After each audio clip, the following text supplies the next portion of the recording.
Au nom du Père et du Fils et du Saint-Esprit, ainsi soit-il. L'évangile de la messe aujourd'hui, de la zizanie, de l'ivraie, qui est semé dans le champ de ce bon père de famille qui avait pourtant semé de la bonne semence, nous rappelle l'importance de nous confier en la providence divine. Dans l'évangile, en effet, le semeur dit à ses ouvriers de laisser.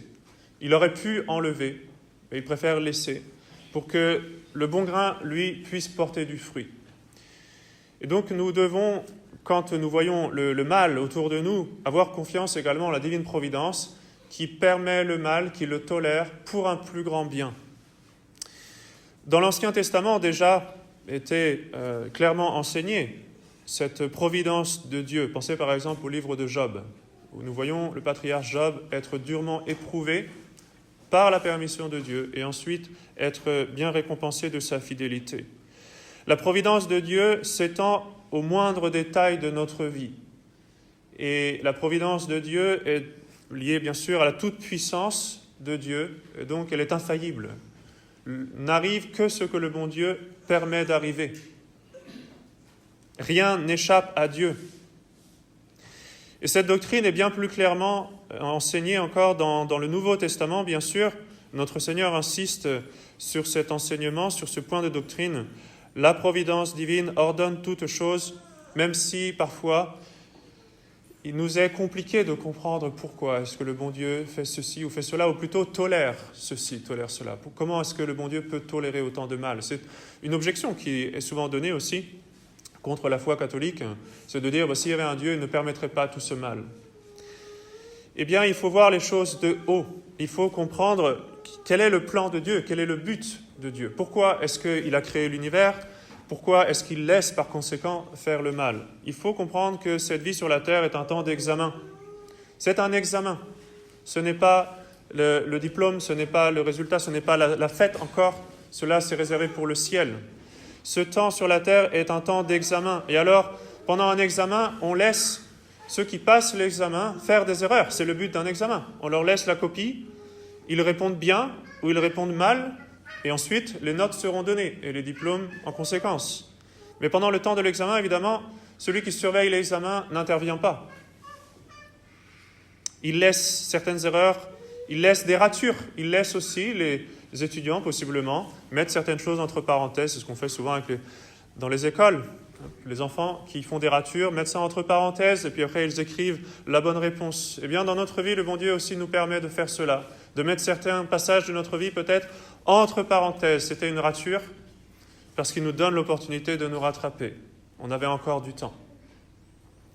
Alors, dans l'Évangile, notre Seigneur nous fait remarquer, pour nous inspirer à la foi dans la providence divine, notre Seigneur nous fait regarder autour de nous, tout simplement, les créatures autour de nous, les oiseaux, les petits oiseaux, et même l'herbe, ou les fleurs, les lys des champs. À plus forte raison, si le bon Dieu s'occupe des petits oiseaux et de l'herbe, bien sûr qu'il s'occupe de nous, qui avons une âme immortelle. Le petit oiseau, il est là seulement pour un temps. Notre âme existe pour toute l'éternité. Notre Seigneur nous invite donc à la confiance et à la foi en la providence divine. Regardez les oiseaux du ciel, nous dit-il. Ils ne sèment ni ne moissonnent. Ils n'amassent rien dans des greniers. Et votre Père céleste les nourrit. Ne valez-vous pas beaucoup plus qu'eux? Et pourquoi vous inquiétez-vous pour le vêtement? Considérez les lys des champs, comme ils croissent. Ils ne travaillent ni ne filent. Et cependant, je vous dis que Salomon même, dans toute sa gloire, n'a pas été vêtu comme l'un d'eux. Que si Dieu revêt ainsi l'herbe des champs, qui est aujourd'hui et demain sera jetée au four, ne le fera-t-il pas bien plus pour vous, gens de peu de foi? Donc la providence divine s'étend à toute chose et donne à tout être ce qui lui convient selon sa nature. Aux oiseaux, le bon Dieu donne la nourriture. Et il leur a donné aussi l'instinct nécessaire pour subvenir à tous leurs besoins, pour chercher tout ce qu'il leur faut. Combien plus, donc, le bon Dieu est-il attentif à ce qu'il nous faut, nous qui avons une vocation surnaturelle, une vocation éternelle? Le Père céleste sait ce dont nous avons besoin. Alors, nous devons chercher le royaume de Dieu et sa justice, et tout le reste, comme nous dit notre Seigneur, nous sera donné par surcroît. Vous voyez dans l'Évangile, le père de famille qui avait semé du bon grain, demande à ses ouvriers de les laisser jusqu'au temps de la moisson. L'ivraie, elle, continue de pousser, c'est vrai. Mais le froment, il faut qu'il porte du fruit. Si on arrache maintenant l'ivraie, alors on n'aura pas laissé au froment le temps de porter du fruit. Alors, quant à nous, occupons-nous de porter du fruit et laissons l'ivraie au bon Dieu. C'est lui qui s'en occupera. Même le mal que Dieu permet tourne à notre bien. Saint Paul est très clair dans son épître aux Romains. Il nous dit « Nous savons que toute chose coopère au bien de ceux qui aiment Dieu. » Et saint Augustin ajoute bien célèbrement « Même les péchés », c'est-à-dire même les péchés des autres qui nous embêtent, ça oui, mais même nos péchés. Le bon Dieu les permet parce qu'il est capable d'en tirer du bien. Ça demande beaucoup d'humilité pour le comprendre et l'admettre. Le bon Dieu est capable de tirer du bien même de nos péchés. Il est capable de nous laisser, de nous mettre... On met entre parenthèses certaines choses parce qu'on a fait une rature. Parce que cela nous donne une leçon très valable. Beaucoup plus importante peut-être que si on n'avait jamais péché.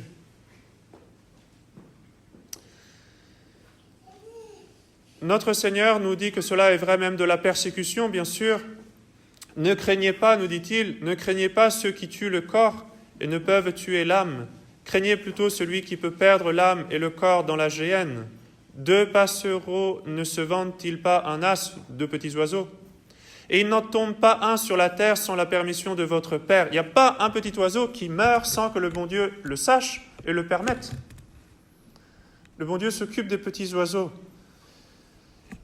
Et ainsi notre Seigneur continue, « Les cheveux même de votre tête sont tous comptés. Ne craignez donc point, vous êtes de plus de prix que beaucoup de passereaux. » Vous ne savez même pas, vous, combien est-ce que vous avez de cheveux sur la tête. Vous ne savez pas surtout combien vous en perdez chaque jour. Certainement, vous voyez ça quand vous faites le ménage. Le bon Dieu le sait. Il voit chacun de nos cheveux tomber de notre tête. Il voit tous nos besoins dans les moindres détails, même des choses qui nous échappent. Et vous serez certainement bien surpris plus tard, après votre mort, de voir toutes les fois où le bon Dieu a veillé sur vous.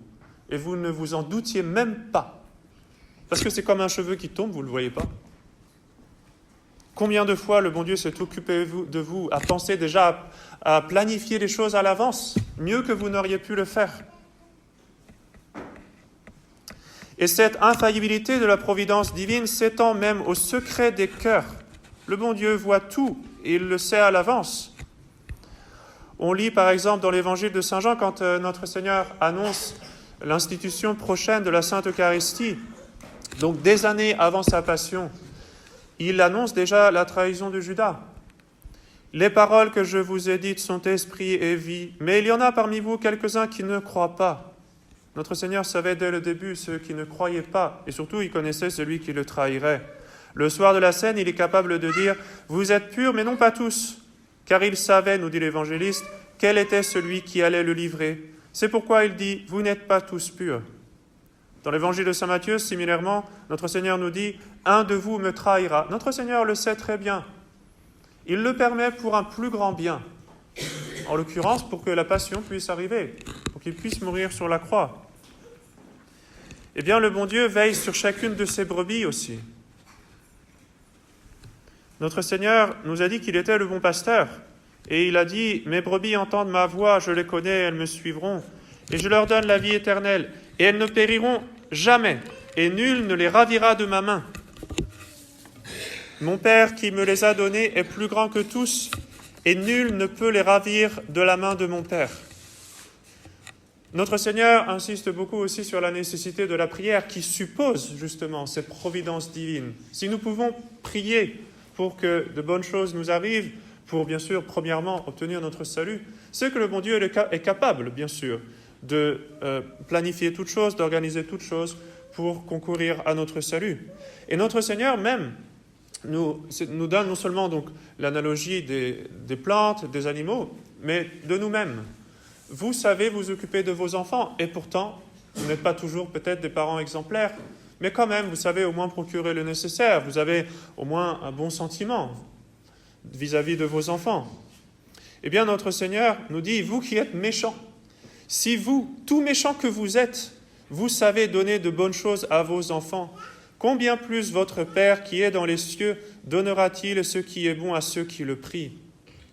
Parce que c'est comme ça, vous savez, nous sommes humains, Les parents peuvent avoir des moments de fatigue, d'impatience, des oublis. Le bon Dieu, non. Le bon Dieu, non. Il n'a pas de faiblesse. Il s'occupe de ses enfants.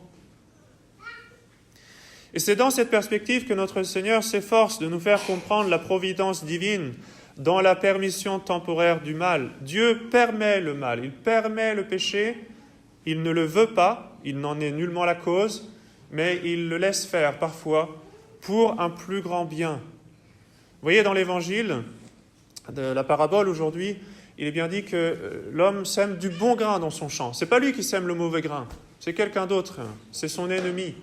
C'est le démon qui sème du mauvais grain. Le bon Dieu n'est pas responsable du mal, mais il laisse faire parce qu'il est capable d'utiliser même ce mal pour un plus grand bien.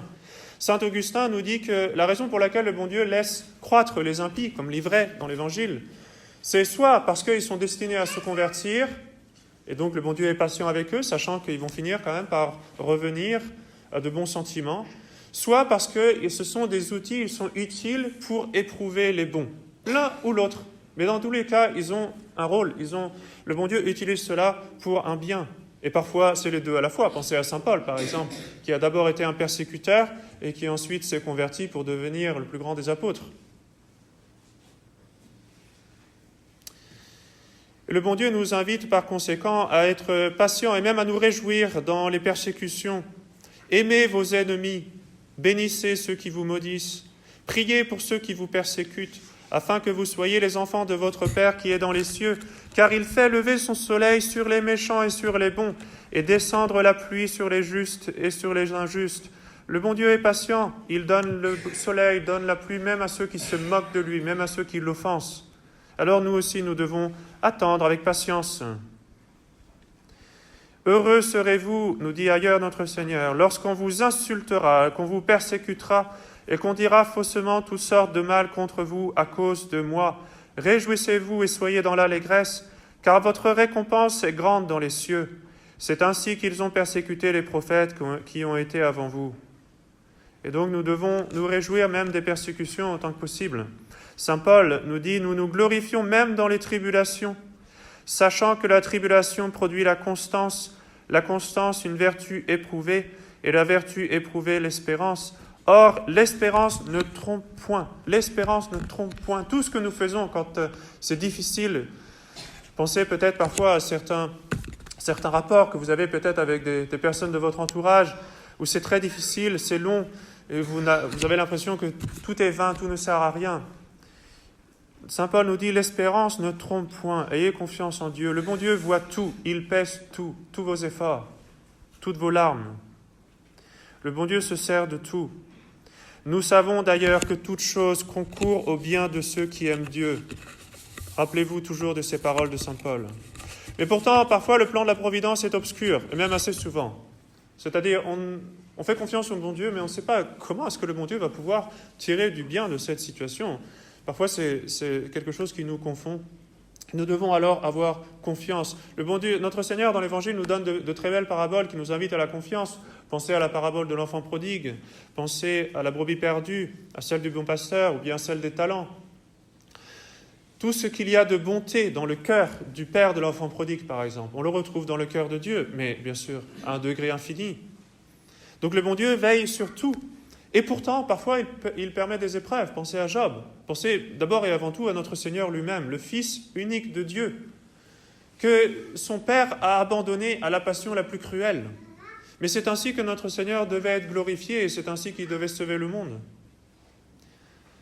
Même les épreuves, même les moments les plus noirs, le bon Dieu les utilise pour le bien. Notre Seigneur nous a promis qu'il veillerait sur son Église.